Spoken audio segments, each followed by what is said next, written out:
and welcome to an Organized Chaos podcast. My name is Bobby Quarters. Chaos is here with me. Hey. Hey. So, we're here to talk about some movies, music, whatever else crosses our mind.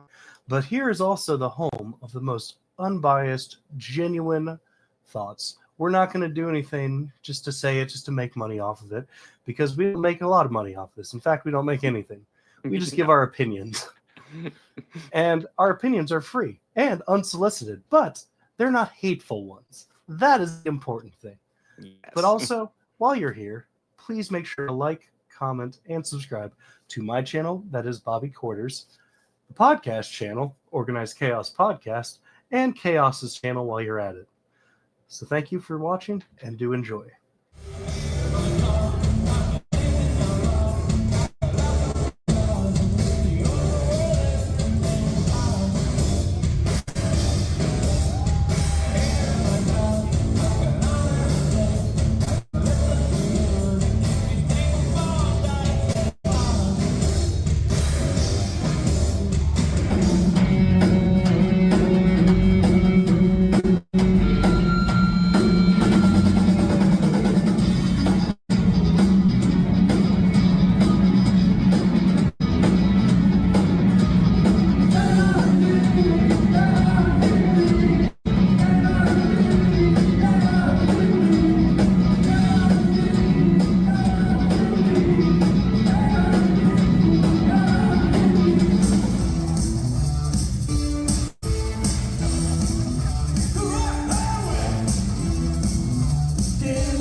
Myself I made the right choice.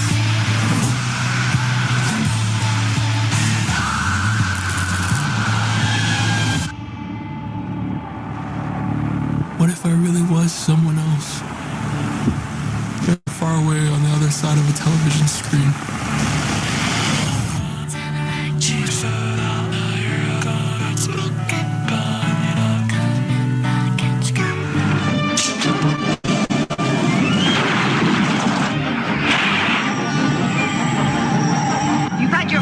Selena, the game is finished.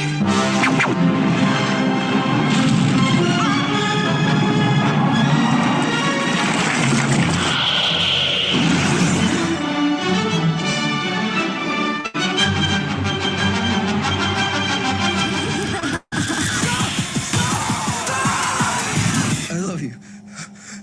I love you. I love you. I love you.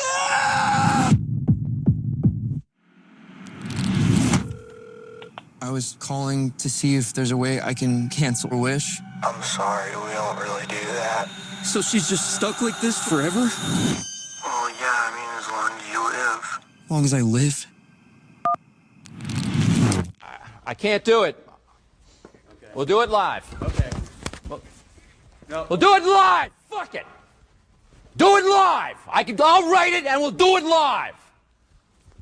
Fucking thing sucks.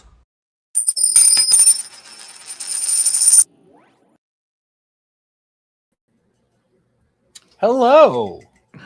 Do the show by yourself, Bobby. Do the show. You haven't been here for a while. It's time you carry one.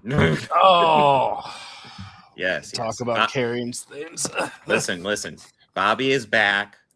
We had a huge amount of drama, and obviously I kicked him off the show, but I decided to bring him back. You know, it's all okay now. Now what's going to happen is we're just going to leave now, and then he's going to do the next two by himself. Yeah. Yes. We'll even it out. Yeah. This will be the shortest one for those two. But good to have you back, Bobby. Holy crap. Good, it's been a couple weeks. Back, I know you've been overworking. I've been overworking. Yeah, no, I did a 15-day stretch, and I was just like, oh, my God, I'm going to die. No, I wasn't fired. I was getting my butt kicked at my job. Yeah. I mean, there's a reason why I've suspended, like, almost everything I'm doing except the podcast. Yeah. And there was attempting to suspend the podcast, but I was like, you know what? I could force my daughter to hang out with me a bit every week, so I'm going to continue doing that. I'm going to continue. Hang out with me, Ashlene. but she's here. Spend time She with says your no, dear but old she's here. dad. With your pop.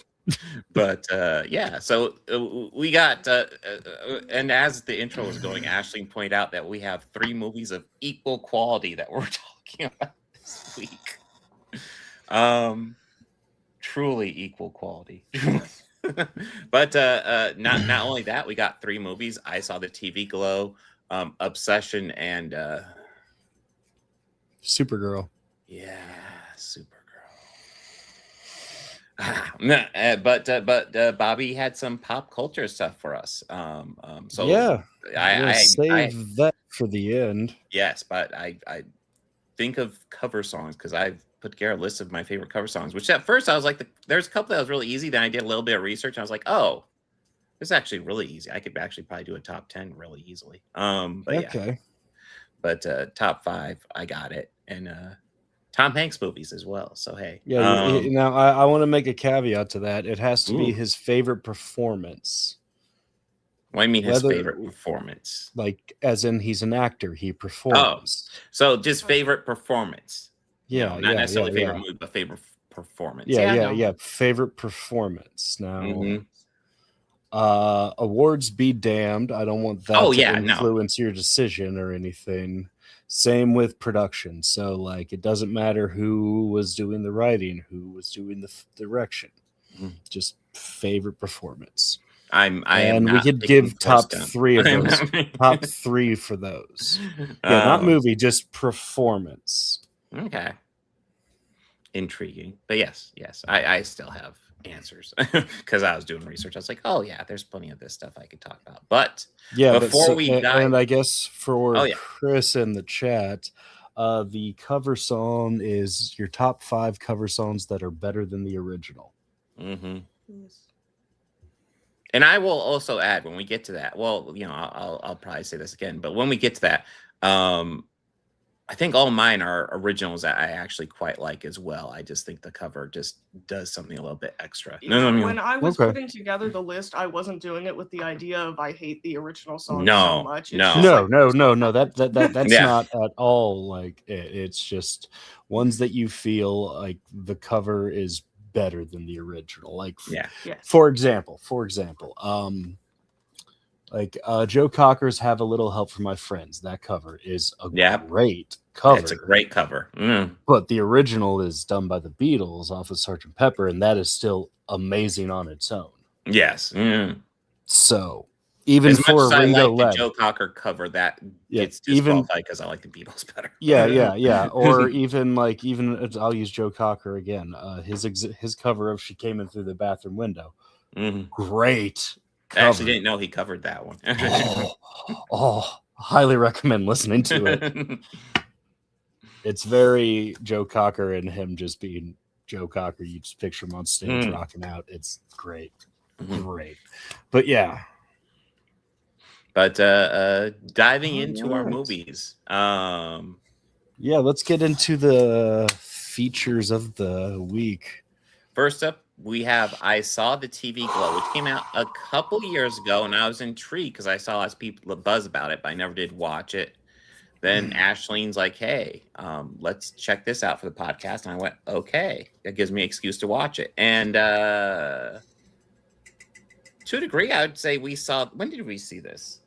I don't remember. Sometime last week. Though. Yeah, was it Thursday or Friday? Like Yeah, it was something like that. and I'm still kind of digesting it to a degree. This was I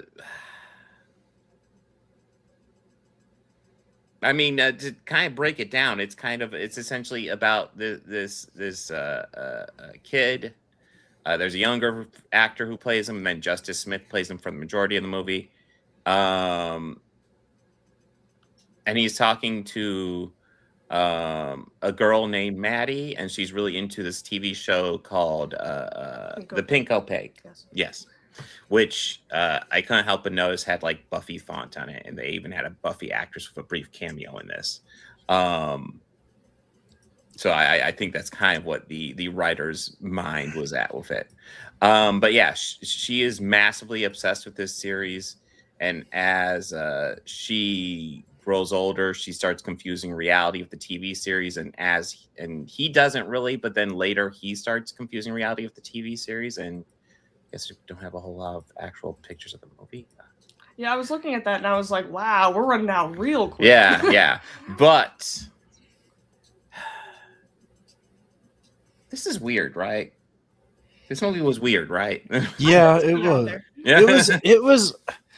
It was okay. Yeah, I know. I think it was very I well kind done. of No. Well, yeah, it was how they depicted the weird and creepiness. That was done okay. That was done good. They did a good job on that. I kind of felt through a lot of it was trying a little too hard. Well, I feel like I Yeah. really felt it was really trying like a little too hard, and it might have gotten a little blinded by soaking the environment in nostalgia. before I get too deep into it, Ashlene, what are your initial thoughts of this one? I thought it was a well put together movie. I enjoyed it. Okay. It's definitely out there. Not for everyone, I would say. Yeah. But yeah, I liked it. I thought it was good. I mean, maybe that'll be a theme for this podcast, but there definitely is kind of like a theme of like obsession with this one. How addicted she is to this series and how he ends up kind of addicted as well. And there's actually some clever stuff. Like I like when he's watching, when he rewatches the final episode and we see the clips. And one thing I really liked was like at first you see like the crappy VHS quality we usually see for the TV series in this. And as we're watching him watch the clips, we see the scene of him watching it turn into that crappy VHS quality, and then the scene of the show turn into cleaner and cleaner quality, as if he's mixing reality. I thought that was a really cool way to do that. As for what the idea of this movie is, again, dealing with obsession, dealing with confusing reality, what would you like to add? You can finish your statement. I just have something I want to say. No, go ahead. No, I prefer it if you finish your statement. Oh, okay. First. I don't want Confusing to- reality, especially confusing reality with a TV show. I'm not sure if it really hits the nail on the head on that one, because but like I definitely see what it's going for. But yeah. So I have and I remember actually when we finished watching it. So I agree with you because I think to a certain extent it is about nostalgia, but I have like a different primary read that I would like to present, especially also because I looked it up and I was right. Ooh. So, and I'm just gonna present some information here because I feel like that's, I don't know, I feel better about presenting the information first and then have you come to the conclusion yourself than if I just come out and say it's about this, especially because the way everyone interprets it is different, and that's true. But so I'm just gonna live. I think from my knowledge, this is like the biggest piece that I noticed here. So the main character starts to think for a portion of time that he lives in a fake world and that the TV show is kind of like the real world that he's trapped from. In the fake world, the main character is a man. In the real world, the main character is a woman. Okay. And I think you see sort of aspects of this. Oh my goodness, my head. I wanted to write down notes for this, but I forgot. I have reasons. Oh my god, my throat. Okay, I'm gonna die. You're never gonna know. But I'll just push her aside. Elo's gone. Oh my god, I completely lost my train of thought. Crap. So you were saying in the real world he is a woman, but in the fake world he is a man. Yes. And that's pretty much where you left off. And the when Maddie is talking about the TV show and saying like, do you ever was it ever different for you? The flashback that you see is not of them watching the TV show, it's of the main character wearing a dress. There's also there's the trans flag colors are all over this movie. I didn't think about that, but yeah. I caught that as well. Yeah. I would talk about this more in depth, but I forgot to take notes, and that's my fault. But yeah, I think I definitely saw it, and I did look it up, and that was the creator's intention. Obviously, that doesn't mean you have to read it that way, but yeah. Well, it might also impede it since I don't really view from that, but I can see where you're coming from with that. Like in a lot of ways, it almost it's a definitely more artistic way of doing kind of the original idea of the Matrix. Like in the Matrix, there's a character named Switch who's part of the team. Yes. And the idea of that character initially, and the studio won't let them do this, was that this would be a character that when we see him in the real world, it's a man, but when they go into the Matrix, they are a woman. You know, kind of that type of idea, except done like much more artfully. I think that's very interesting. What are your thoughts, Bobby? Yeah, I picked up on that, and I also looked it up at the end too. But see, I'm the only one that didn't look it up at the end. Yeah. It's like, here's my read. It's called homework, man. It's called homework. Research. I can't man. do homework. Come on, dude. What the hell's wrong with you? No, and that's cool and all. And I felt that they did that story and gave that justice. I just felt that they would have explored it a bit more than kind of hoping for the audience to pick up on it. I don't know. I just think that would have been a really great setting to explore that, especially with the science fiction realm. Yeah, absolutely. I don't know, because I think this is what this is classified, because it seemed very horror-ish too. So like, yeah, it's definitely in a lot of ways directed like a horror movie. Yeah, even though it really doesn't have much in the way of horror elements. It's definitely like a supernatural themed TV show that they're watching. Yeah. But mostly they just talk about the TV show, and yeah, and kind of now I'm breaking it down kind of with a bit more of a trans read, and it's like I can definitely see that. I definitely see kind of what they're going for. I think that's interesting. I will say I think that I had maybe a little bit of an edge on this one because while I am not transgender, I have had like a lot of thoughts about gender and my gender before and stuff like that, and I've had periods where I've identified as different things, and like so.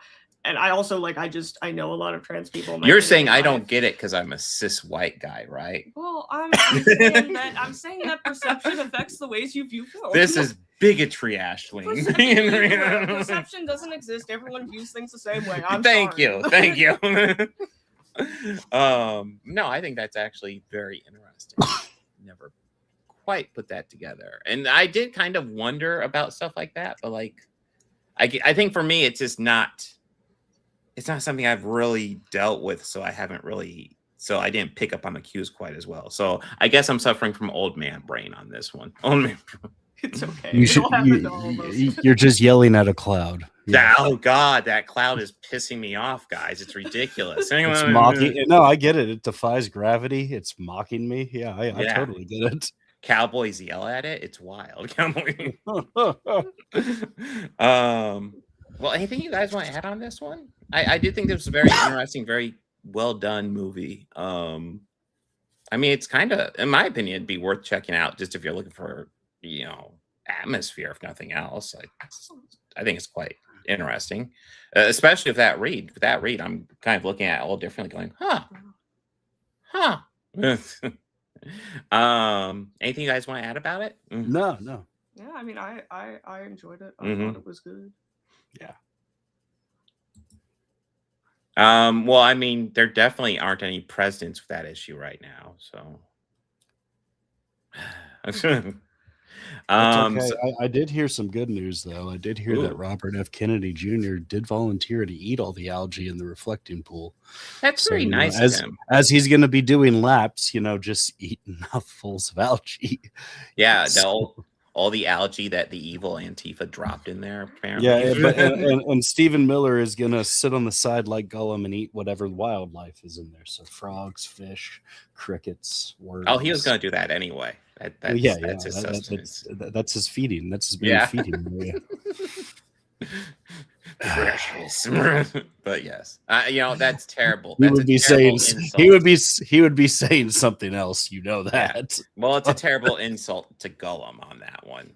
Gollum is much prettier than Well, I Stephen mean, I don't know. Miller. I mean, I saw a photo of the reflected pool, and Kermit the Frog was swimming by us in Rainbow Connection. So Hey, it looks pretty bad.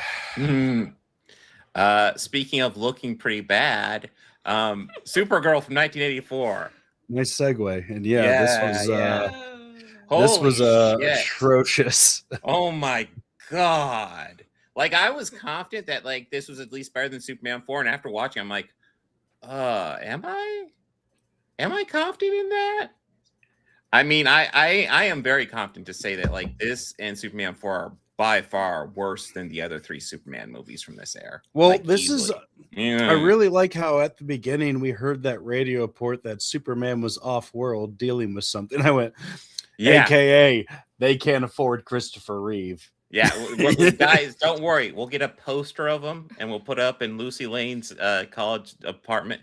Okay. Which, admittedly, badass poster. Like True. It's a great 10 out of 10 poster. would buy. Absolutely would buy. But Yeah. So like the story here is that like we have, I don't remember the name, it's not Kandor, but like we have a Kryptonian city. I believe it's isolated from the rest of Krypton, so it wasn't destroyed. And they have this plastic ball called the Omega Hedron that apparently powers everything. And you can also play with it and make like cool, like living mosquitoes from it. And then so Supergirl plays with it and makes a living mosquito that tears through the wall of this dome city like fucking paper and blasts the Omega Hedron out through it. Which also, if it's such a delicate thing, then why the hell are they traveling through space? Why is that their protective covering? Man, I'm just telling. Right out of the gate, that pissed me off. I'm just when it tore through there, I was like, the fuck. Then why the hell is still alive? How the hell has this not happened coincidentally? Yeah, and like the Omega Hedron, which is I think that's what she's holding in this black and white picture here. And it looks like the whole goddamn thing was 3D printed too. Yeah, no, it looks so cheap. But yeah, it's if she doesn't get back, she has to. The city will die, so she has to go to where it lands, which is of course Earth. I don't know if it was supposed to go through a portal or whatever, but like it landed on Earth. She goes to Earth. She gets superpowers. Her discovering her powers is fine. Like it's like, okay, I get that. She's like, oh, hey, I can fly. This is cool. It's like, okay, I get that. But then she lands on Earth to look for the Omega Hedron, which comes into possession of Faye Dunaway, who is doing a little bit of cheesing. I won't have asked for more cheesing from her, but she's doing a bit. I will say, this movie does keep up with the pattern of the first Christopher Reeve Superman, where the title character, who definitely puts in the most screen time, does not get lead credit. Faye Dunaway gets lead credit on this one. But anyways, she lands on Earth and she enrolls in a girls' school.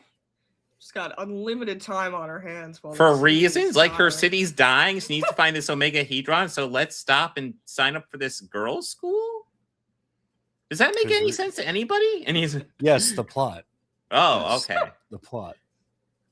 And that's the thing. Like I vaguely remember watching this when I was a teenager and like jumping into the middle of it like late night. Like back in the day where broadcast TV was all you had to watch and just watching just random movies at night and popping this on and be like, oh, it's a Supergirl movie. Remember jumping into the middle and like she's a student and then she's looking for this Omega Hedron. I just assumed she was on Earth. And she signed up to be a student, and then she realized she had to look for this thing. I didn't realize she went to Earth to look for this thing, and then signed up for this girls' school for shiggles, apparently, because she has so much time. But anyway, she signs up for the girls' school. But one of her superpowers, Superman doesn't even have this superpower. She can walk behind a tree and completely change her hair color and outfit. Which outfit I'll say super speed, but like the hair color is like, how is she doing that? Super speed. I guess. Speed. Super dye. Super. Right here real quick. It's Kryptonian hair dye. Yeah. Yeah. She must be destroying her roots. Holy shit. Well, they're Kryptonian hair, so it's True. stronger. It will get powers from the yellow sun. So there you go. Yeah. No, Paul. That is what happens in this future. Dude, yeah, there isn't nearly enough sex for porno to be quite a bad porno. I mean, the rule of the internet: if it exists, it exists. But But yeah, so like it ends up with Faye Dunaway, who is like part of this witches coven, and she decides to use it to take over the world. She throws an invisible monster at Supergirl. Yes, invisible monster, telling you the movie's budget. And then like a significant chunk of this movie is spent with both Supergirl and Faye Dunaway crushing on this construction worker who is apparently the only good-looking guy in town. Yeah, there's no other option. So like I want to say there's a solid half hour where that's like at least the main plot line where like Faye Dunaway's trying to capture him and Supergirl's like, no, he's my man crush. It's like, okay, we're doing this. Eventually Faye Dunaway makes a castle. Oh, Peter O'Toole's in this, by the way. Peter O'Toole's in this. And so is Faye Dunaway. Yes. Well, I already brought up Faye Dunaway, but yeah, Peter O'Toole's in this. Briefly. He plays Zoltar. He gets trapped in the Phantom Zone for losing the Omega Hedron, which was really confusing. But she encounters him again, but then he dies to become a vending machine that makes Tom Hanks big in the future. Yeah. That was called Zoltar as well, right? Close enough. It's a real movie. Yeah, no, this movie actually exists. I don't. Yeah, there's a construction worker. What are your guys' thoughts? I am. Oh, this stinks. Yeah, no. this movie stinks. No, this is absolutely one of those movies where I'm watching and I'm like, it's a minor miracle. Like, we have to somewhat appreciate the miracle that this movie exists. Like, somebody wrote this script, somebody read this script, somebody directed this script, and everybody went, "Yeah, this is good. Let's go with this." My plan was to watch all three movies in one full like marathon. Mm-hmm. This was number 2. After I saw the TV Glow, then I watched this. Mm-hmm. After this, I could not. You need a break. You need a break. I needed the break. Yeah, that was. This was atrocious. Yeah. Like I could see you enjoying this if you're like 3 years old and you love Supergirl more than anything in the world. But besides that, it's like it's a rough one, man. Yeah. I'd find it even harder that there were people who were like probably geeked about this when it came out. I mean, I feel kind of sad for the people geeked about this because I guarantee you there were people excited for this, and this is what they got, man. I'll just say, if the new Supergirl is anything like this, I'm gonna be fucking pissed. I'm gonna be. Well, I mean, all the dumb people or the dumb comments I've seen, it's pretty much the same 3 comments I've seen for the new movie. A lot of opinions for a movie that no one has really seen a frame outside of a trailer for. Mm-hmm. Well, a lot of the opinions I'm seeing are people really offended that Millie Alcock is apparently not gorgeous to them, and it's like, okay, that's a personal preference, but whatever. But also you also remember that these people would cast Sydney Sweeney as Laura Croft. I've also seen a lot of people cast fucking Sydney Sweeney as goddamn Supergirl, and it's like, can you like learn about any other actress besides Sydney goddamn Sweeney? I swear to God. There's only 2 reasons why they like her. Yes, exactly 2. But yeah, the Supergirl is the Supergirl 84 is quite fucking bad. Yeah. There are a couple moments where I did chuckle. I did chuckle a little bit at the Invisible Monster. I did chuckle a little bit at them just chasing this construction worker obsessively, but like that scene goes on way too long to be like too entertaining. Oh yeah. Like the fact they're going after this guy, it's like, really, we're fucking doing this substantial part of the movie.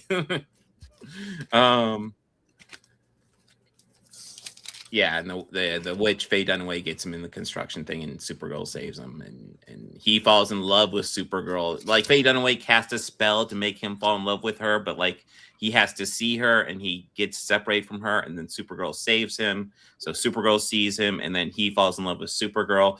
This is like, did the movie need this shit? In the movie, like I brought up, how old is this construction worker guy supposed to be? I don't know. That's a good question. Because like Faye Dunaway, I think is supposed to be in like her 40s, and then Supergirl is probably supposed to be like 19. But yeah, she enrolled in 19, 20. You know, she's probably supposed to be super young. The construction worker was the age difference between these guys. Oh yeah, Ethan. That's it.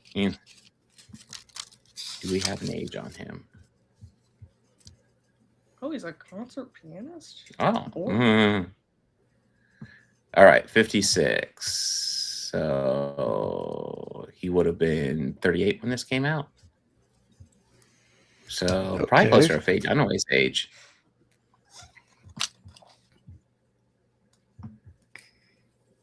Um, 41. Oh.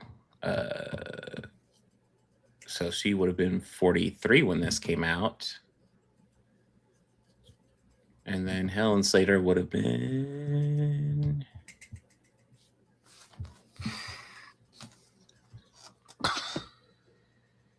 21. Okay. So that gives us an age range. He's kind of in the middle, definitely more towards Faye Dunaway's age. Definitely more. Yep.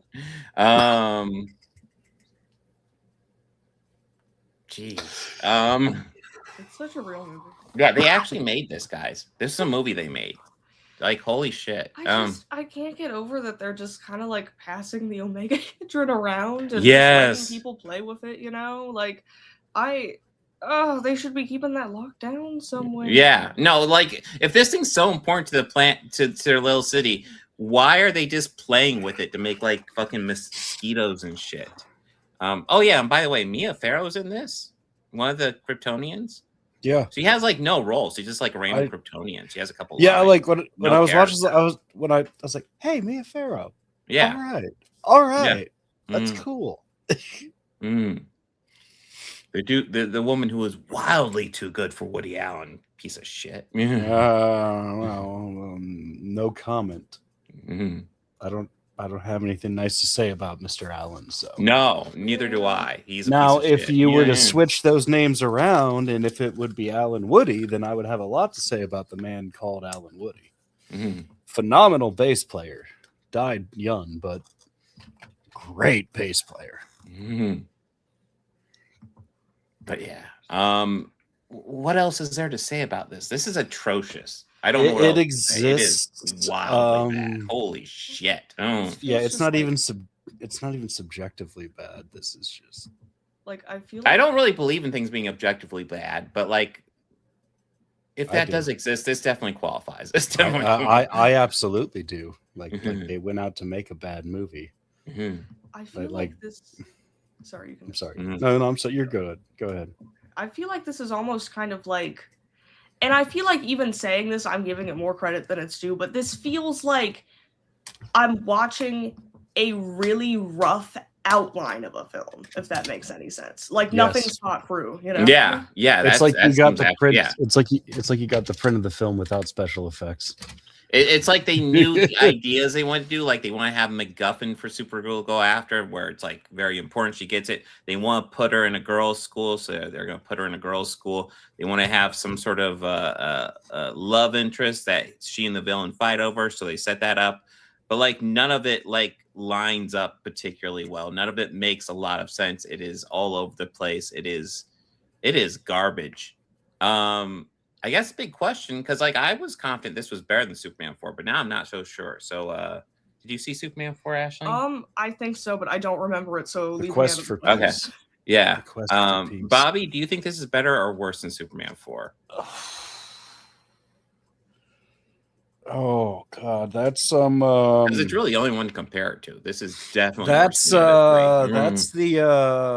one where they used the recycled footage from 2 and 3 of him just. Oh yeah. Mm-hmm. Oh God, I don't know. For me, 4 has a it's so bad it's good place in my heart. Yeah, I feel like that has more of it than this does. Then I mean, I don't know. I'd have to watch this one again. Oof. Oh Don't do that, don't do that. wait. Go back. Two photos back. Yep, there you go. Yeah, her. Only part I genuinely laughed at, Mhm. like the house mom or whomever. That seemed vaguely familiar. Yeah. This is bad. And if you're wondering, I think this might actually be worse than Superman 4 because I think I can have more fun with Superman 4. Yeah. I mean, if we're judging actual filmmaking qualities, this may be better. But like, if we're judging actually having fun watching something, I probably would watch say Superman 4 over 3 this. is worse than 4. Superman 3? Yes. Oh, I definitely would not. The one thing I will always defend Superman 3 for is the Superman versus Clark Kent fight. I love that fight. Yeah, that's great. Everything else is shit, that's good. yeah. That's about like the only good thing in it. Not redeemable enough. I No. mean, at least like okay, as much as Robert Stack or that's not Robert Stack's in there. Oh, is that Robert Stack's? are you talking about the rich guy in 3? Yeah. The not Lex Is that Luthor. Ted Knight? No, that's not Ted Knight. Who is it? Ted Knight's from Caddyshack. Yeah, I know, but who is it? He's the you'll get nothing and like it, which is something that I probably quote every day. No, Richard Pryor isn't the rich guy. No, Richard Pryor's the programmer. Is it Robert Vaughn? Is it Robert Vaughn? Oh, it might be Robert Vaughn. It might be. Is it Robert Vaughn? Is that his name? You can't be too far away. Robert Vaughn. Oh, damn, I'm good. Robert Yes. Vaughn. Yeah, that's definitely him. And yeah, he's a great scumbag. oh yeah. I would say he's on my list of great scumbag or actors who play scumbags very well. For me, I will say that Superman versus Clark Kent scene is the only scene why I put Supergirl and Superman 4 below Superman 3. Better than that, Superman 3 is garbage. I mean, also him just being an angry drunk is also pretty enjoyable. That's true. That is kind of fun. Well, I mean, that leads into the Superman Clark stuff, so that's why I kind of left it in there. But like, if the movie focused more on that type of stuff, it would have been much better in my opinion. Like if we see Superman, like kicking, like busting a kid's ball, yeah, catching a ball and just busting, throwing a cat, yeah. like going to get a cat out of a tree and moving it up higher and then flying back down. Just burn, cat, burn. The real asshole. Yeah. No, they could have had real fun with that. But yeah. Yeah, this movie's terrible. Anything else you guys want to add? No, let's get on to Obsession. Okay, Obsession. Which, before we start, did you see this in the theater? Yes. Yeah. Okay. I was it time of the day to go because I went early this morning and had an interesting experience. When did we go? It was afternoon. I think afternoon? It was Okay. 4:50 was the earliest showing. So okay. Sounds right. I didn't want to wait too late. So yeah. I found one at 9:20 this morning. And I just happened to be up, so I was like, all right, yeah, sure, I'll go. For the first like 3 minutes, they forgot to turn off the house lights in our theater. Oh, that's obnoxious. That is so like I had to walk obnoxious. out. I had to get out, and it's like me and just 2 other people in the theater. Like as soon as I stood up, they going, "Are you going about the lights?" And I go, "Yeah." I gave him like about 5 minutes, just benefit of the doubt. Yeah. It's early in the day. We were like all the way in the back end of one hallway, so like I get it. I'm sure that projection room is like a racetrack just to run back and forth and do shit like that. Oh, I'm but sure. nothing. I was like, okay, I'm just gonna go and take care of that. Hey, our movie is like, so it didn't take anything away from it. Like none of the weirdness started, but just that was a little unpleasant. No, that's frustrating. That is very frustrating. But still, like, overall, I enjoyed the movie, enjoyed Yes. the Yeah. experience. I thought that this was a different take. I don't know. It was such a great horror film, but not a horror film. Well, I mean, I just from the trailer, this is one that kind of interested me. I just didn't see room in the podcast. I'm kind of happy, kind of room opened up for it a bit because I was always kind of interested in this one. I was If nothing pleased else, to see this. Yeah. yeah, the trailer made Indy Nevrati made her look a little crazy and look kind of cool. She was the daughter from Superman and Lois, which is great. But yeah, yeah, Yes. yeah, she was I Lana Lang's recognized her daughter, about yeah. I recognized her about halfway through, and I was like, wait a minute. Mm-hmm. Hey. And she's great in this. She is really good in this. Yeah. Yes. But like the whole concept of like this boy has a crush, and and obviously I'm watching it, and I'm like, he's like he has such a crush, but he can't tell her, and I'm like, just fucking tell her. Lay the cards where they are, and just but like I know if I was younger I wouldn't take that advice, but older than me is like, just fucking lay the cards out. If she says no, cool, move the fuck on. Cool. Just make your move, and if it fails, it fails. Fuck it. But yeah, that's older me. And this is obviously about a younger guy, and younger me definitely won't take that advice. And yeah, you're just letting those feelings build up, and eventually he gets this thing called a one wish willow, with kind of like it's not like a monkey's paw at all, but like you get everybody gets one wish.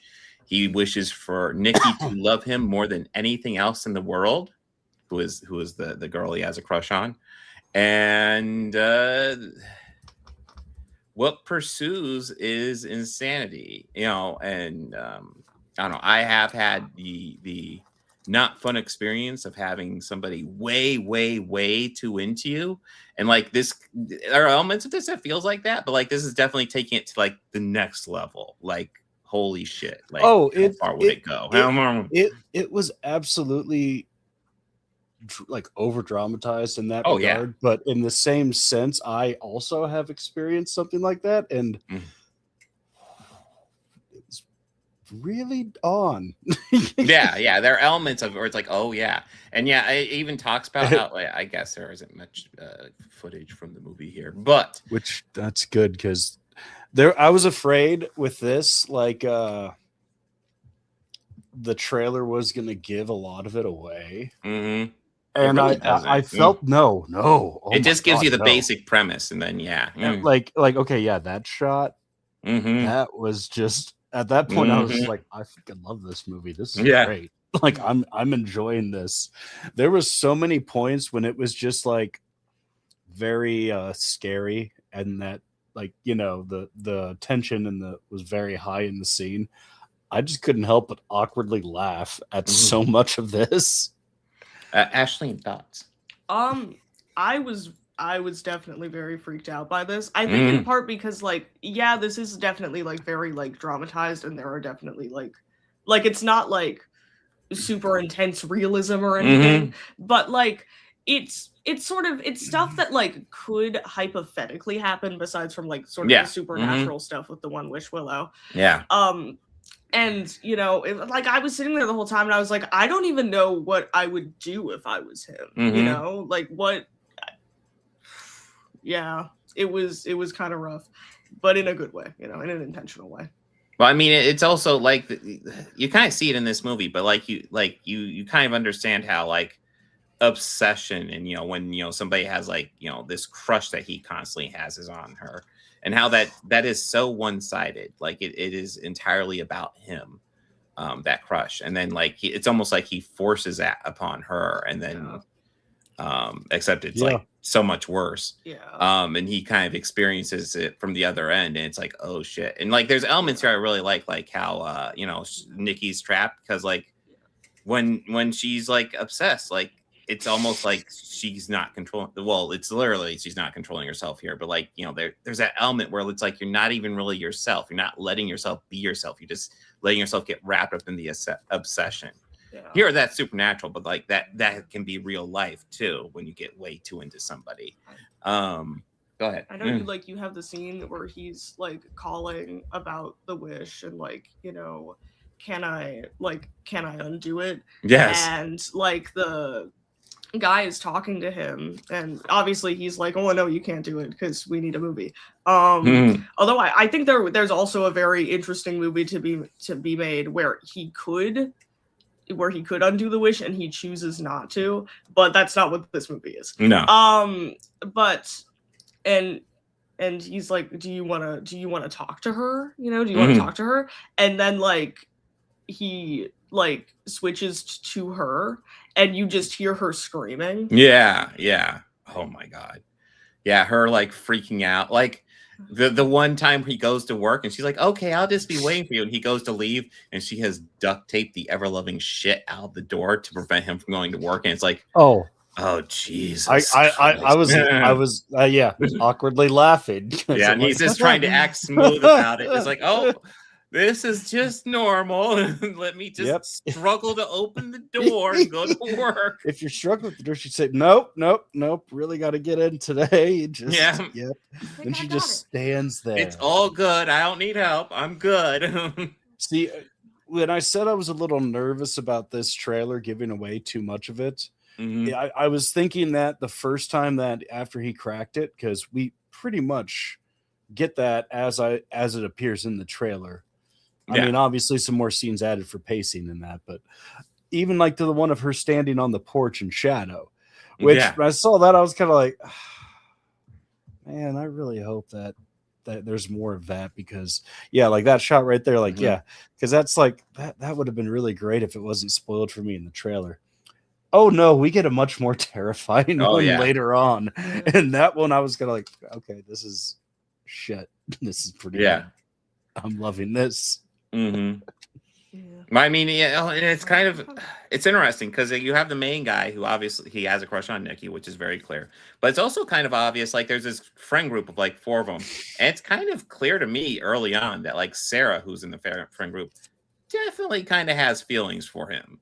And he just is completely fucking oblivious because he's all about Nikki, and it's like, dude.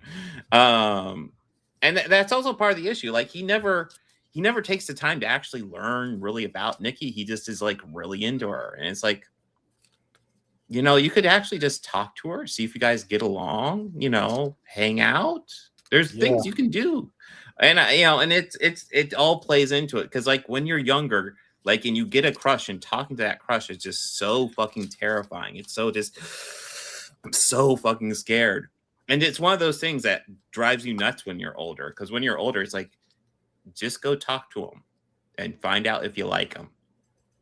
Because that's it. And I mean, honestly, it's also one of those things when you get older, it becomes less about physical attraction, more about just like getting to know somebody and finding out if you like them that way. Because there's plenty of beautiful people in the world. Finding somebody who you sync with personally is the most important though. Yeah. But of course, these are younger people. They don't really have experience with that. And it's taking it to the next level. I really fucking enjoyed this. This is kind of exactly the movie I wanted it to be. I don't know how else to describe it. Like, the trailer was good too. Yeah. I agree. This is I'm sorry, you go ahead, Ashley. Oh, no, you're fine. Yeah.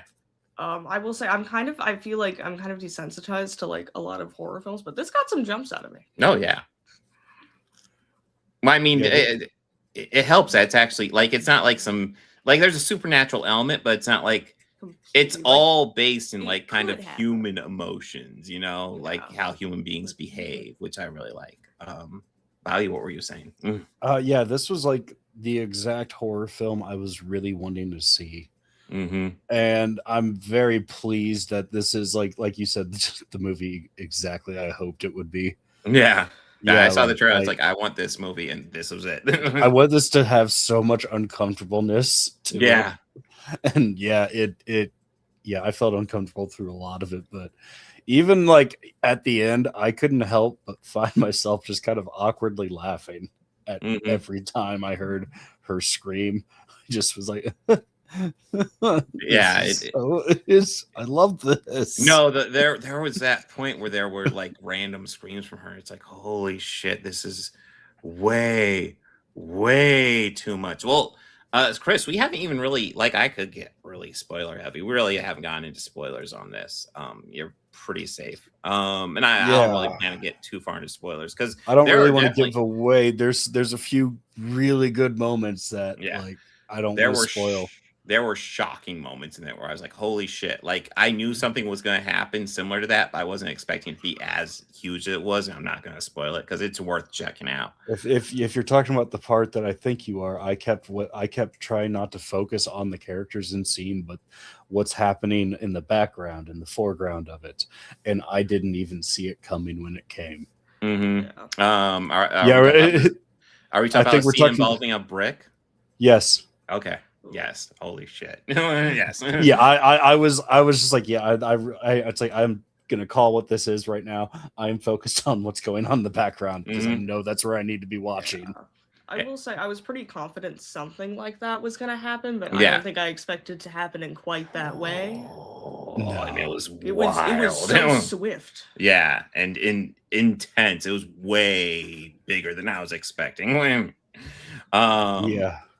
But yeah. And guess what? That's still fairly spoiler free because the brick in that scene doesn't pop up until like you're already in it. You're already and after that, just buckle up. It's gonna get better. Oh shit! Oh shit! Yeah, it gets so wild. But yeah, thoroughly enjoyed this movie. This does go 0 to 60 really great, and when it goes, man, it's that way until the end. Yeah.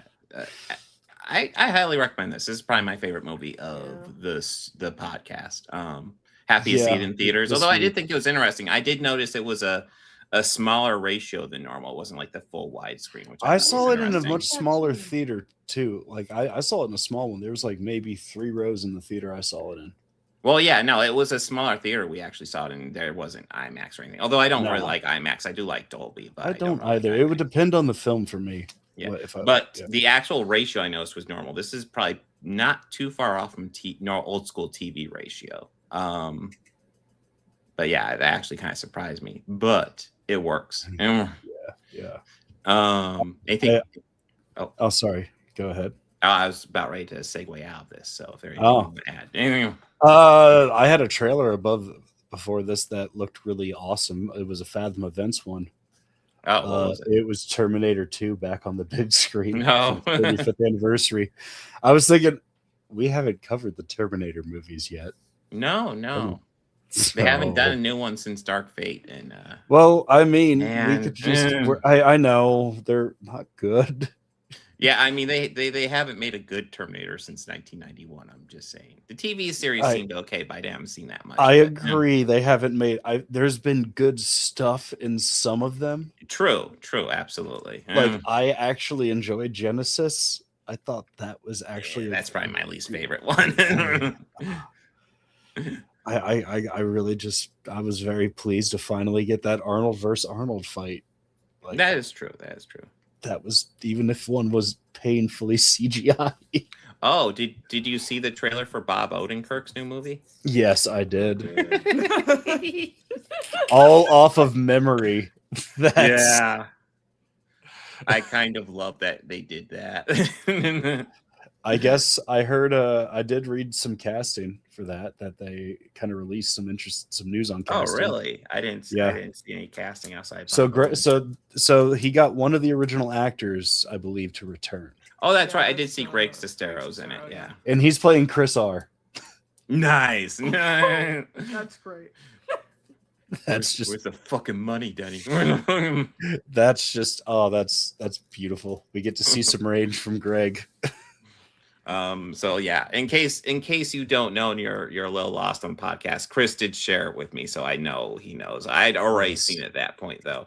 But we are talking about The Room Returns, which is apparently the Bob Odenkirk starred, he plays Johnny, remake of The Room that they did with no rehearsals and shot it in 12 hours. Which is just like holy shit. And as much of it from memory. Yes. Yeah. I'm kind of intrigued to see that. Although, like, I do feel like to a degree, like, is it possible to call The Room lightning in a bottle? Because, like, So many things had to go wrong to make that movie so hilarious. I mean, yeah, you can, because it wasn't set out to be made Yeah. into that. It was made to be serious, and then Tommy just kind of embraced it as that. And Which is, I think, a healthy way to handle it, you know? Yeah. But yeah, accept it as a comedy because it is. So the Ooh. pop culture questions. Let's get into it. Ooh, Okay. yes. So I guess a bit of backstory of why that happened. Throughout that week, one of the managers I work with is an old friend. Like, we've worked together, known each other for like over a decade. So, and we'll have conversations a lot like this. Recently, these are ones that we had asked each other on a Monday. And even by Wednesday, we were still having a hard time like figuring out like a good answer for him. Both of these questions, not the Tom Hanks one. The Tom Hanks one is one I asked him this week, and he hasn't gotten back to me yet. So. But I had my answer for that one. Ooh. But yeah, let's get into Bob. What are your name 5 covers that you feel are better than the original? Do you want me to name them all, or do we want to go like in rotation? And yeah, we could do it in a rotation. That five. works. Yeah, Okay. we could do it our rotation style. Yeah. Okay, so one thing I do want to add is that essentially these songs, there are 5 songs that I love, and I love the original version as well as the cover. I just like the cover a little bit more. I think the cover adds a little something special. And that's kind of what I was going for. I'm not necessarily saying that they stand out of it, but one that you personally feel like subjectively. Yes. Yeah, and then I when we get to it, I will say there is one where I think while I like the cover more than the original, I like the original artist more than the cover artist. Okay. But yeah, actually, I would say there's 2 like that. But okay. My first one, I'm going with "This Wheel's on Fire" by Susie and the Banshees. Originally done by the band. I love the band's version. I think Susie and Banshee just have something unique and kind of throw their own spin on it, which I think really, like, in my opinion, kind of makes the song kind of their own. They do that with a couple. I was close to also picking The Passenger, but I don't know, the Iggy Pop version. It's really fucking good on that one too. But yeah, I went with "This Wheel's on Fire." Susie and Banshee does have a lot of great covers, and that's probably my favorite of theirs. So that would be my number 5. It's not on my list, but they do have a cover that's one of my favorites too. Mm-hmm. Ashlene? My number 5 is "Enter Sandman," originally performed by Metallica, the Rina Sawayama cover. Oh. I'm less familiar with that. That's very cool. I definitely know the original. Why? I think that it's quiz.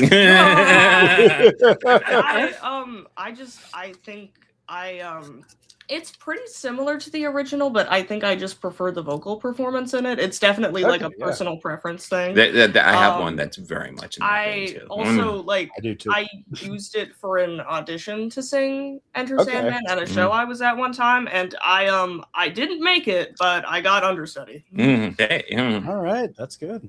Wee. Okay, so my number 5 is done by Townes Van Zandt, and the song is "Dead Flowers," originally by the Rolling Stones. Now, what's interesting about it is like the Rolling Stones version is like the Rolling Stones just playing rock and roll on acoustic guitars with like piano and like a little electric.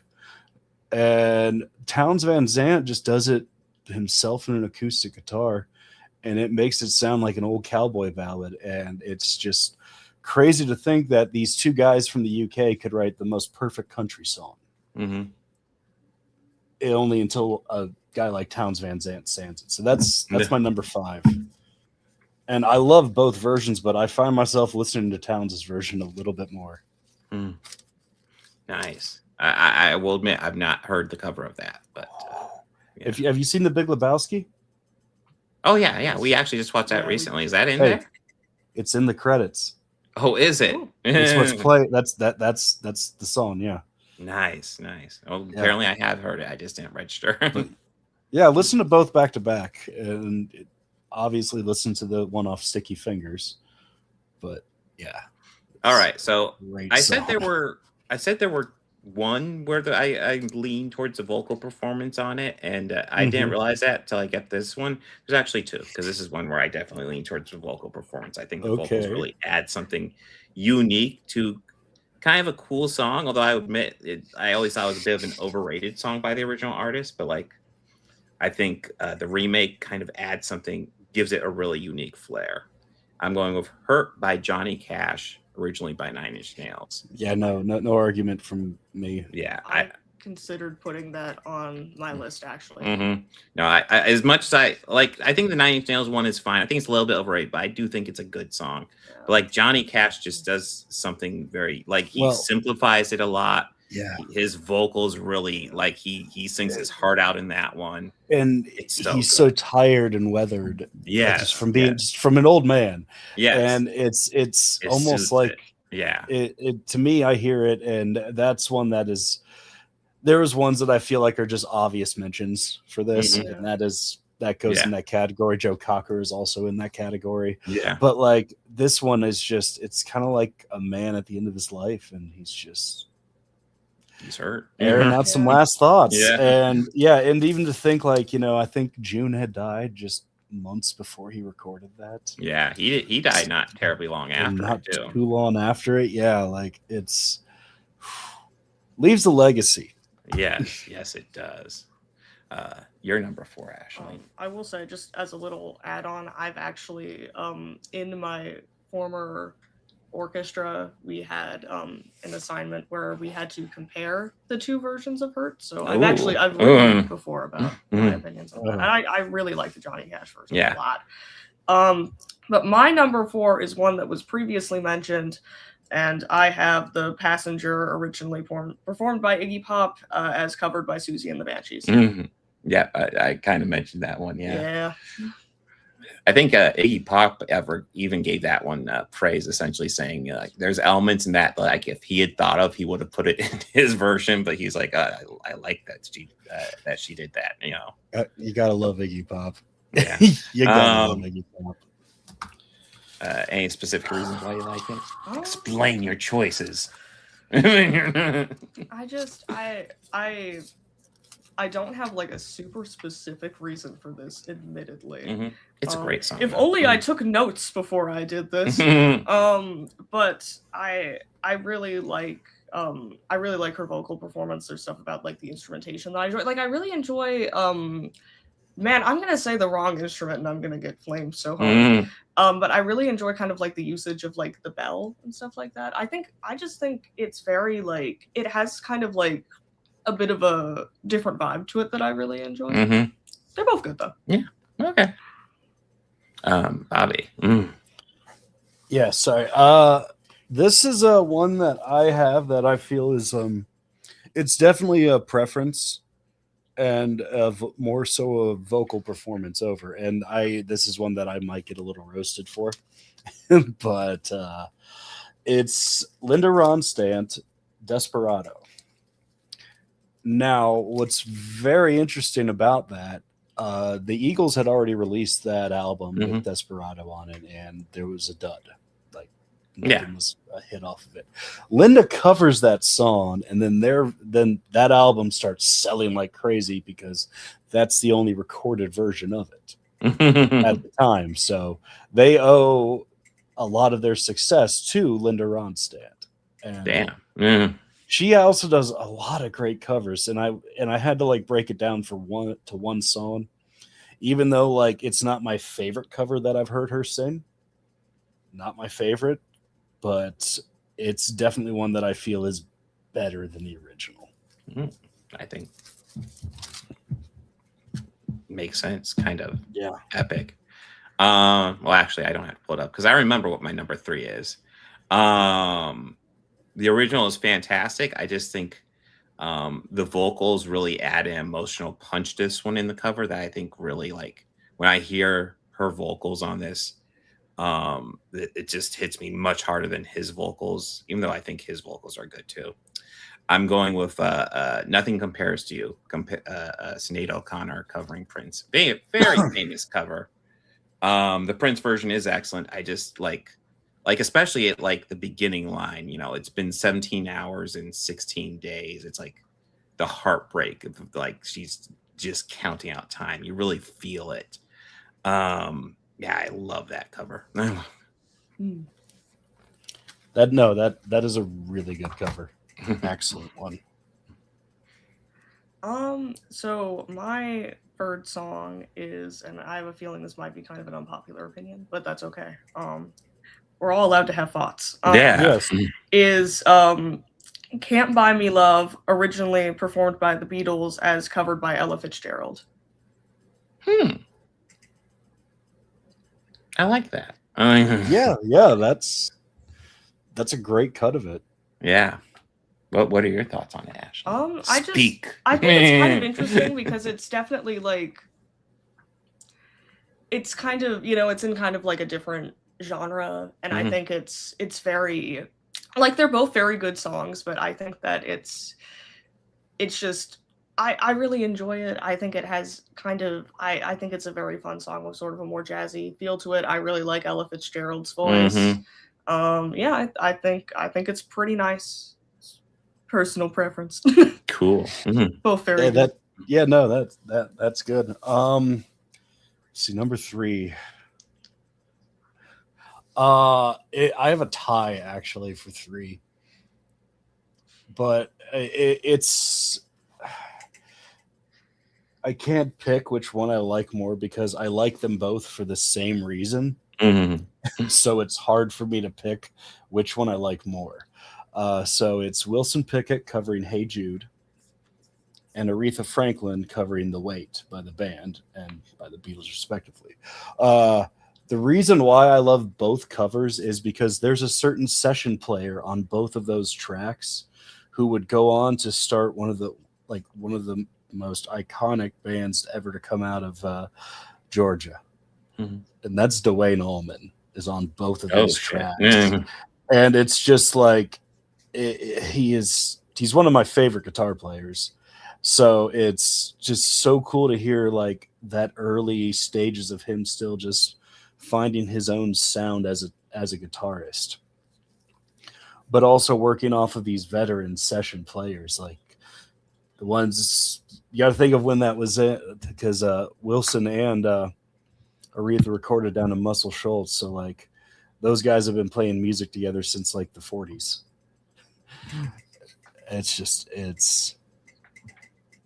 Yeah, that is a good cover. Oh, wait. Blinding Light, original artist Weekend. All Time Low. I have not heard the cover of that. So Chris is giving us number 5 is Blinding Light, originally by The Weeknd, covered by All Time Low.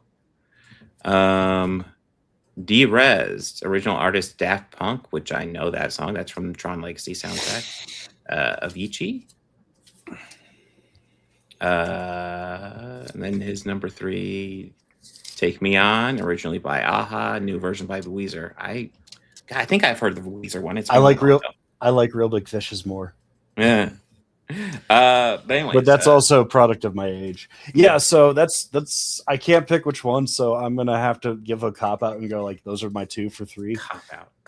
Yeah, hey, listen to both of them and tell me I'm wrong. Tell me I'm wrong. My number 2. Listen, there were 2 covers that popped in my head immediately when you asked this before I did any research, and that ended up being my 2 and my 1. My number 2 is a Hazy Shade of Winter by the Bangles. I love the Simon and Garfunkel version, but I think Bangles just add something kind of really unique to this song. And I would even add, I think Simon and Garfunkel are a much better group than Bangles. Bangles are a group I want to like more than I do. I think they have some great bangers, but like they have some misses too. But like Hazy Shade of Winter is definitely a banger in my opinion. I think they just add a great flair to it. I liked it quite a bit. Very good. That's my thoughts. Ashlene. Oh, okay.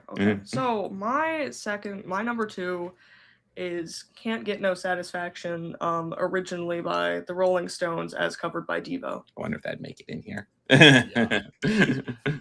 I do enjoy that one. Although that one actually made it to my honorable mentions list, but yeah. That I thought about it, but I think I like the original more than their version. But I do enjoy their version. What I love, well, one of the things that I always would look for in a cover to like make me decide whether or not I feel like it's a good cover or not is did they at least make an attempt to make it their own and differ from the original? Yeah. Mm-hmm. And Devo, oh yeah, checking that box. No question. That's a Devo song. As soon as you hear the first few notes of it going, yep, they could have fucking wrote this song. Yeah. Absolutely. All right. Number 2.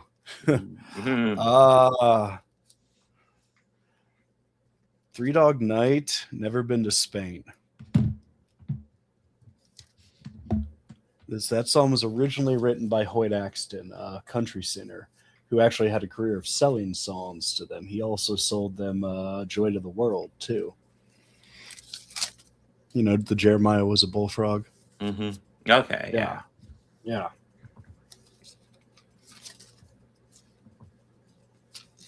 Oh. You Might Think, this versus You Might Think by the Cars, Weezer cover. I think you're a Weezer fan, Chris. I think he is a bit of a Weezer fan. That's fine. But we also have Paul here bringing up Another Break in the Wall by Korn. Korn. By Korn? Korn? No, not Korn. Korn. Yeah, Korn. I know Korn did it. Did Korn do it? Maybe it was a typo and you meant Korn. Maybe. I wasn't familiar with their version. Okay. Yeah, they released one that's like all three. Like they released as like a EP in between albums, I think, and like there was also them covering Word Up. Like I remember their cover of Word Up. Yeah.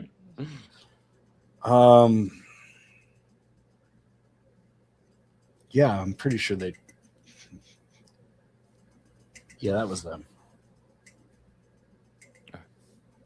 What is your number 2, Bobby? My number 2? Mm-hmm.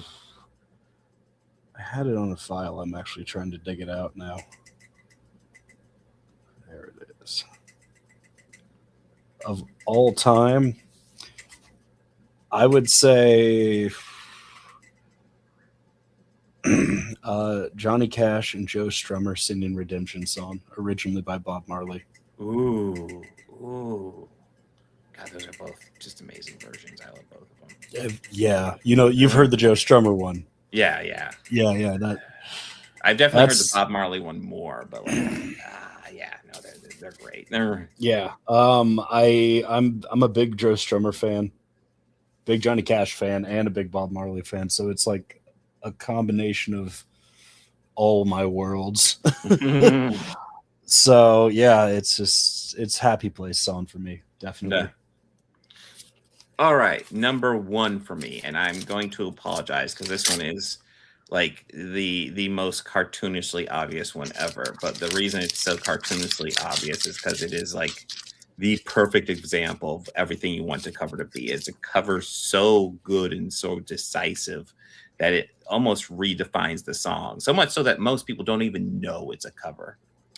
And I'm, of course, talking about All Along the Watchtower by Jimi Hendrix, originally by Bob Dylan. I mean, holy shit.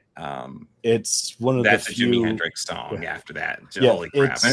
It's absolutely one of the few where the original artist said that's their song now. Yeah. And I think like that that's the second one that has been on this list where I think the artist might have actually said that exactly. Because I know I think Trent. Yeah. I know Trent said that for sure about Johnny Cash. Mm-hmm. And I'm pretty sure Bob said it about Jimmy. And Grand Theft Auto, I can't let this get by. Original Land of Confusion, Disturbed, original Phil Collins. Incorrect. Original Genesis. Phil Collins was the lead singer, but even on that one, the primary writer was Mike Rutherford. Even on that one. I saw that and I was like, I'm not even going to bring it up. I got that. Yeah, As soon as he said it, I looked and I went, "Oh, here it comes." I already know. Incorrect. Sorry. Actually, Actually, Yeah. Actually, I remember this in class. We did a music class back in college, and we were asked Yeah. to pick a song that like reflects the world, kind of reflects the world, and kind of the lesson was like all songs do to a degree. But that one of the people went up there and started giving this lecture about "Imagine" by the Beatles. They kept on saying "Imagine" by the Beatles, "Imagine" by the Beatles. Were they trolling? Eventually, the Were they teacher trolling the class? no, they seem completely genuine, and like the teacher eventually goes, just to let you know, that's by John Lennon solo. It's one of those things where it's like they actually had quite a few like decent thoughts on like how it was played and stuff like that, but was like, did you look it up? Like 2 minutes of research will tell you it's not the Beatles. It's not. It's a quarter of the Beatles. It's a quarter of the. I mean, you're a quarter right. You're 25% right there. There's an argument that could be made as to which weight of the talent that was. Yeah. I would say it's about 20% of the band's talent, but that's neither here nor there. I would give John Lennon more than that, but yeah. I would give the Quiet One more credit than he ever got. Well, I will argue that while I think George, a very solid argument can be made that George was the best songwriter on the group, I would also argue the Beatles did not remotely exploit him as much as they should have. No, not at all. I mean, you could even look up commercially which albums or first outing as an album did the best in sales, and it's All Things Must Pass. No, doesn't surprise me. No, because that's a phenomenal album. Okay. Anyways, that was my number one. Your number one, Okay. Ashley. Okay, so this is a song that has a lot of versions of it, and I have yet to encounter a version of it that I dislike. I think it is one of the most beautiful songs ever composed, but this I think is the best version of it. Summertime, originally performed by Abby Mitchell, covered by Ella Fitzgerald and Louis Armstrong. Yeah. That is definitely a great take of that one. No, Ella has this like thing with her voice and presence when she's singing that like I feel it like grasps your attention and like you're focused on the next thing that lady is saying. Yeah. And to have Louis Armstrong backing her doing his thing is always a treat in the world of jazz. No, yeah. It's beautiful. Yes. We have a couple of chats here I want to go ahead and address, and then we'll get to Bobby's number one. Paul wants to bring up Smooth Criminal by Alien Ant Farm, originally by Michael Jackson. I enjoy the Alien Ant Farm version, but I do enjoy the Michael Jackson version more. I enjoy it, yes. Alien Ant Farm is that's a fun cover. But yes. It's Michael Jackson, man. Life is a Highway, OG Tom Cochran, the cover by Rascal Flatts from the Cars movie is Chris's number one. I will go ahead and I have to disagree, Chris, because I think the Tom Cochran version is really cool, and I'm not a fan of the Rascal Flatts cover really at all. But thank you for sharing it. We also have Blinding Light. Chris brings up Blinding Lights by Rizzo the Rat from the Muppet Show Pilot 2026. Okay, that's a fun cover, sure. All right. Well, I think it's you, Bobby. What is your number one? Mine is definitely one that is kind of one of those gimme answers, but mine was not like that too. It's okay. Jeff Buckley, Hallelujah, originally written and recorded by Leonard Cohen. You ever heard his version of it? I'm trying to remember. I don't know if I have. I love the Cohen version though. It's just him and the guitar. It's just it shows because that I don't know. I feel like that song. Check that out now. Well, we can't because if we actually played it, we get copyright to oblivion. Yeah, no. Well, and there was another one that I was tempted to pick and put in there. Intriguing. But the other one I was going to pick was Bonnie Raitt's cover of Angel from Montgomery, originally written by John Prine. Mhm. Huh? Oh, You guys are frozen. Yes. Okay, you there? Yeah. Is there a delay? There might be a delay. No, can you not hear Okay. me at oh, all? okay. I think there's a bit of a delay. Maybe it syncs up. We can hear We you. lost it, and then it's syncing up right now, I think, Yeah. Okay. because there seems to be a little bit of delay. Okay. Yay. Are we back? Yeah, maybe. Are you? We're so back. I'm not even showing an internet connection issue on my end. I wonder if it's a StreamYard fucking up. I wonder. Maybe it's StreamYard, but it's also like we have I think there's some bad weather heading towards us, so Okay.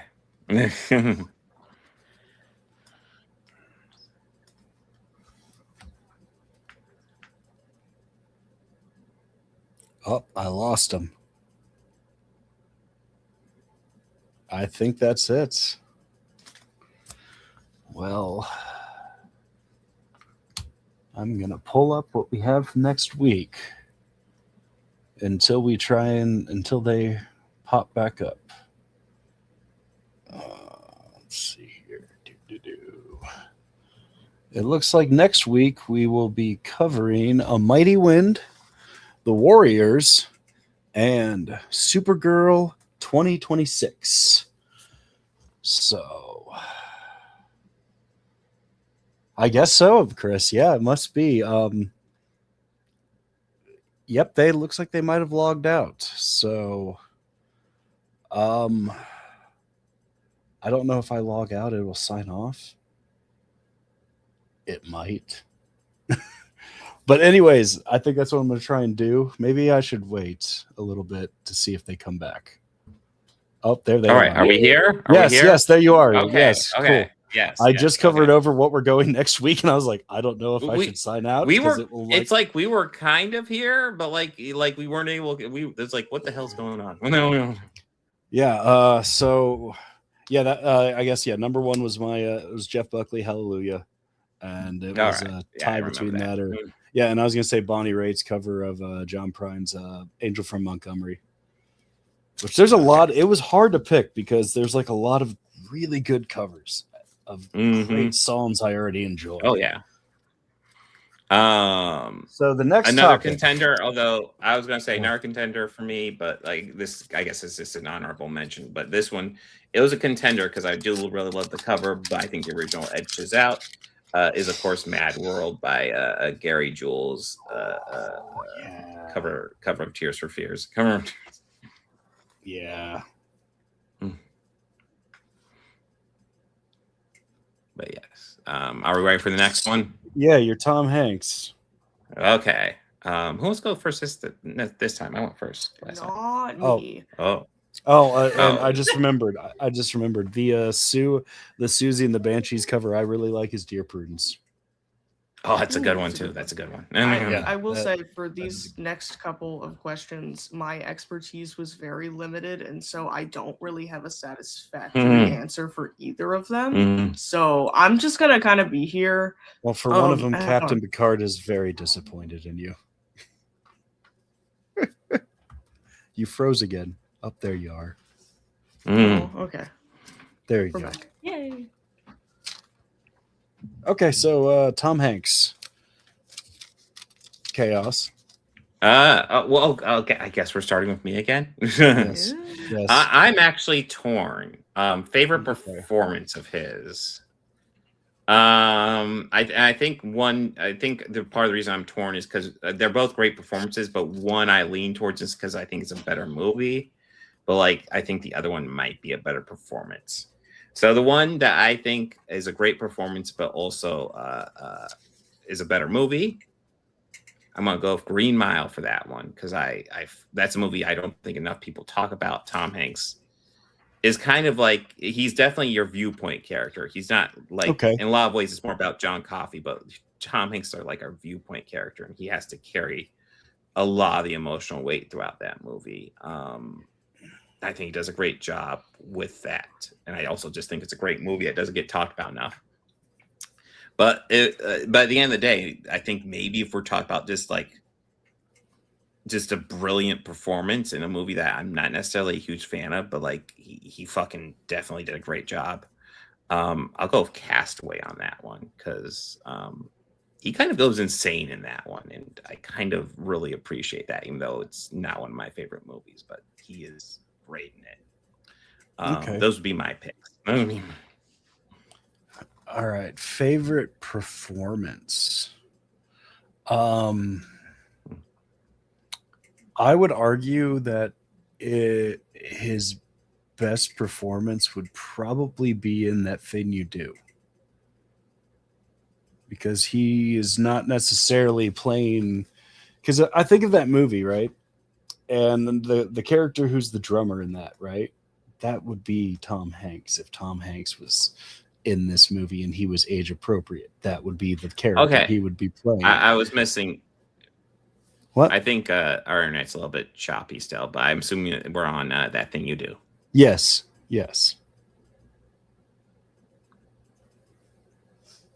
You're cutting in and out. Yeah, I am aware. I am aware. Yeah. So I feel like that is his best role because he is playing outside of what he normally would be playing.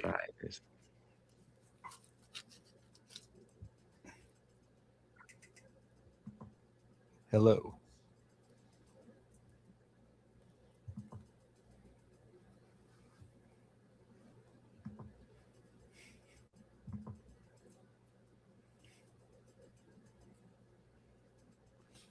Come on. Oh. Did we lose them again? I think we did.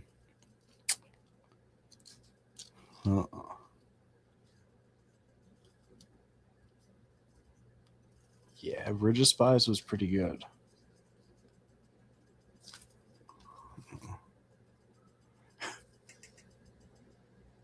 Oh, voice acting, yeah, that's the same thing, but I don't think you get as much out of a performance as you can.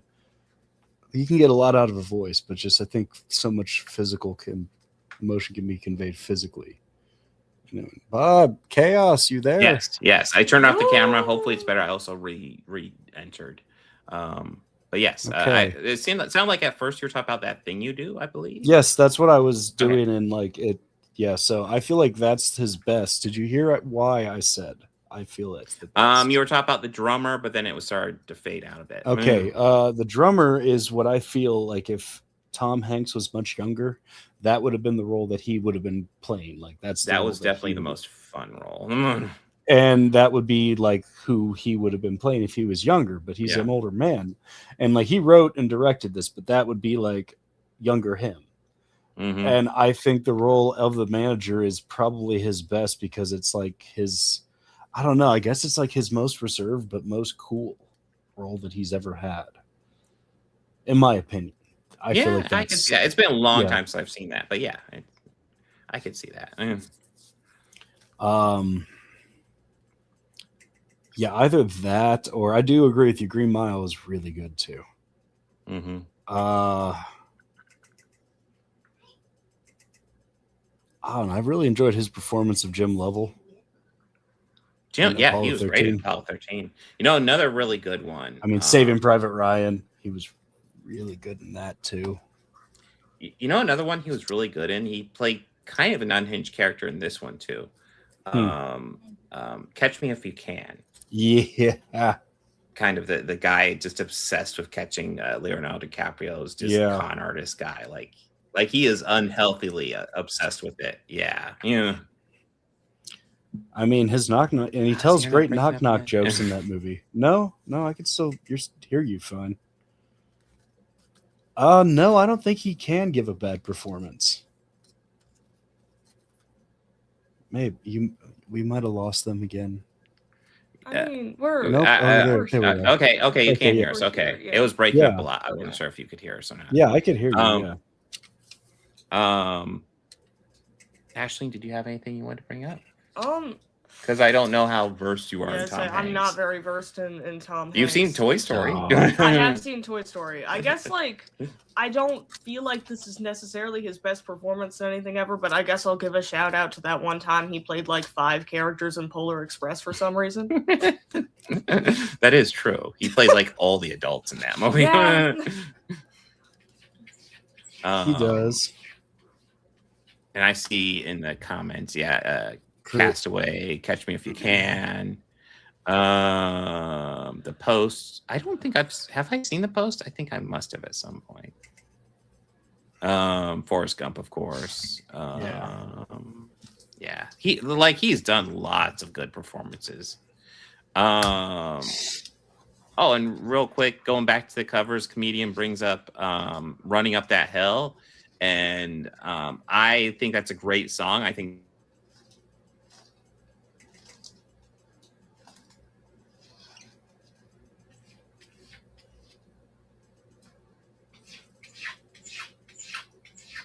You just dropped out again. Yeah. Yeah. I think our Yeah, internet's you- gonna be glitchy, so maybe Yeah, we should sign so- out. Maybe Yeah, we should just like wrap it up because I think that we could save the Dylan for another time. yeah. Yeah.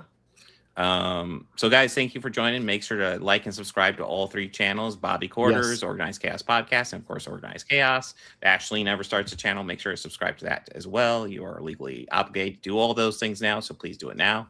Next week, June 30th, like and or subscribe, some party some on, point and be around excellent then. to each other. Next week, we have Mighty Wind, Warriors, and Supergirl.